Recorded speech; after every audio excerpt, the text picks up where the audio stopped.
Working in customer support is never easy. Working in tech support? I can't even imagine. Welcome to this episode of Tales from Tech Support.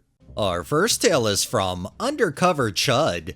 What up, Tales from Tech Support? Today is just gonna be one of those days. It's open enrollment season for benefits. Hooray! Which means Help Desk is getting a lot of calls from "It's not letting me" crowd. Lots from the "I'm just not a computer person" users. Well, Sharon, it's not 1983 anymore. You don't really get to choose if you're a computer person because they're here to stay. Anyways, I take a call from the queue right at the end of my shift. The end user needs help getting into their email. Run of the mill, right? Easy, or so I thought. They were on a kiosk and have a G1 Office license, no desktop version. So I tell them to open their browser and go to office.com. They ask how. After a little more discussion, I realize they're saying they don't know how to enter a URL into any browser. Our kiosks run through a VM and we don't have a remote solution to connect, so I'm guiding this person blind. We make it to office.com. Okay, I'm gonna need you to click sign in. Okay. Your username is timetraveler@domain.org.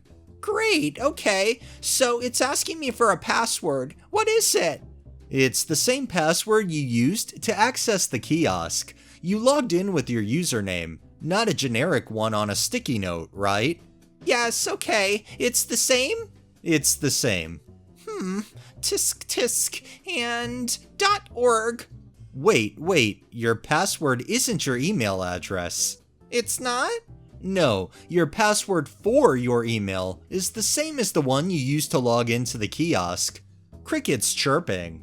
My brother in Christ legitimately does not seem to understand the difference between a password and a username and email. I spent the next 10 or so minutes trying to explain that. Says he'll call back. Calls back today with assistance from one of the folks in the building nearby. They're confused by passwords as well. I asked them to try logging into a computer that isn't a kiosk. They sound dubious, but say they will. They hang up. 2 hours go by. I figure surely they were able to get in, and once that happened, they used the same password, right? Nope, they call back. It's not working. No further explanation. I check AD attributes. They have a password set, and their password hasn't changed since April. But okay, I get it. I tell them I'm going to just email the office person they had requested help from a temp password. It will ask them to set a new one. That will be their PC and email password. The password they set, the one that it asks them to set, that is a password. It's been 2 hours. Wish me luck. I do agree, in this day and age, technology is here to stay. It's not going anywhere and it's just getting more advanced, so the best thing for most people to do would be at least getting basically versed in technology today. Our next tale is by Little Miss Bonkers. So I had a fairly easy ticket today. The complaint was that a URL that was linked in their profiles to an external site was no longer working and came up with an error 403. After looking at the ticket, I came to the conclusion either the widget updated or the external website that was linked changed its URL, so it had to have the HTTPS at the beginning for the link to work. Easy solution. Just update the links in your profile to have the HTTPS in front of it. More client errors than anything because everything is working as it should. Half the employees of the company already caught on months ago and amended and updated the link. But the customer decided to ask, and then demand this. If this is the resolution, can you inbuild a way for the profiles to automatically add HTTPS at the beginning of links for me? It's very time consuming to go and change this link for everybody's profiles. Her way of thinking was, instead of sending out an email asking everybody to check and amend their own profiles, was for us to ask the developer team to amend the profile widget to do this automatically, which is a change that could take weeks to months, which they refused to do. I know it would be laughed at. because she can't be bothered to type an email or amend her broken link herself. I got my manager to shut her down as always. I just can't believe people think in this manner. I would never assume, let alone demand, this sort of thing. You have to love how lazy people are nowadays. A simple change like that, yeah, maybe you have to do a little bit of footwork to get the links working properly, but wouldn't you rather have the links working than to not have working links and look like you're not professional at all? This next tale is from Bowtie327.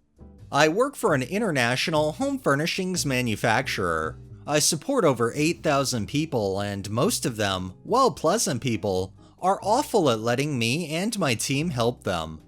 Last week I got an email through titled Headset and Dock from a new guy asking for a USB-C dock and a Bluetooth headset.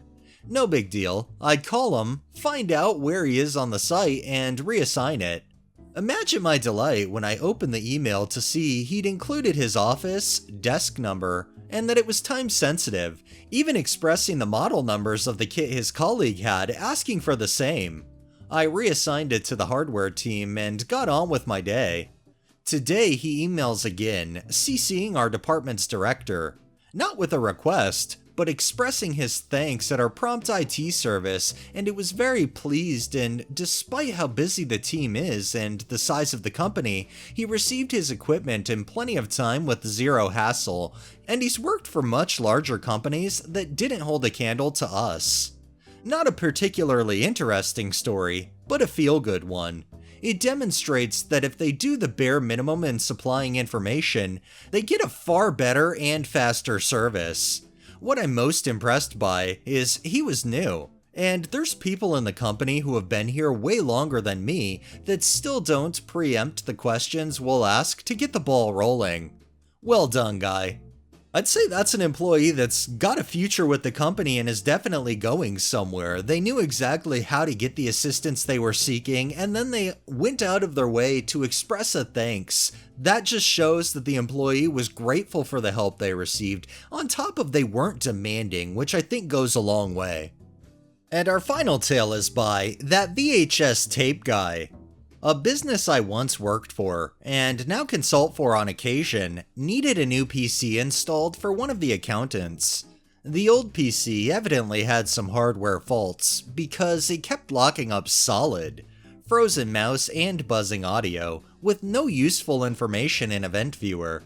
I installed the new one on Saturday, moved as much of the existing workflow on it, but a few tools aren't able to be moved. I stuck the old PC in the corner with a small monitor and told them to replace the old software as soon as possible so they can retire the flaky PC. Everything that I moved over worked perfectly, or so I thought.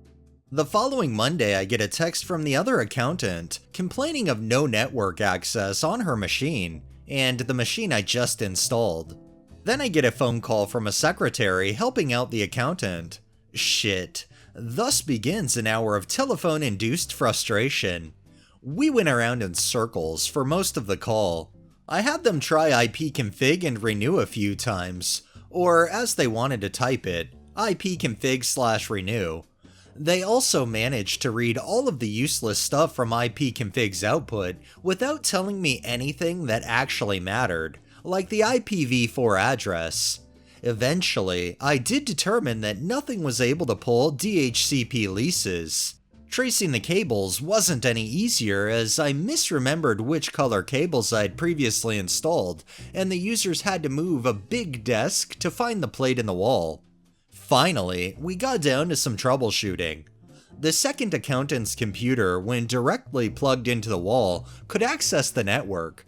When using the switch as a coupler, it still works. This means I have yet to actually see a switch go bad. When adding the new PC I installed on Saturday, it still works. When reading the old, crashing PC, the connection drops for the other two.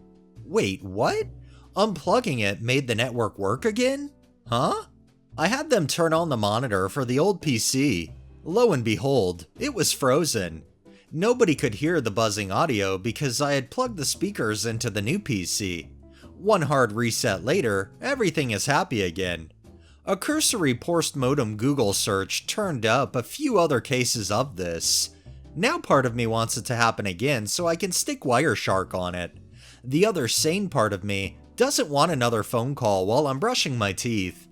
I don't think I've ever heard of a computer completely bricking an entire network unless that computer was compromised by like a virus, malware, something that was causing it to not perform properly. But the fact that it locked the entire thing up just being on and connected is insane. I'm glad you were able to figure it out though. Alright, that's enough tales for the day. Well, that wraps up this episode of Tales from Tech Support. If you liked the video, please drop a like, share my content on all of your social media, subscribe if you haven't already, and make sure to hit that bell so you're notified every time I upload, and drop a comment down below. It really helps with the algorithm and helps new people find my channel. Thanks for watching, thanks to my patrons, have a great day and stay safe out there.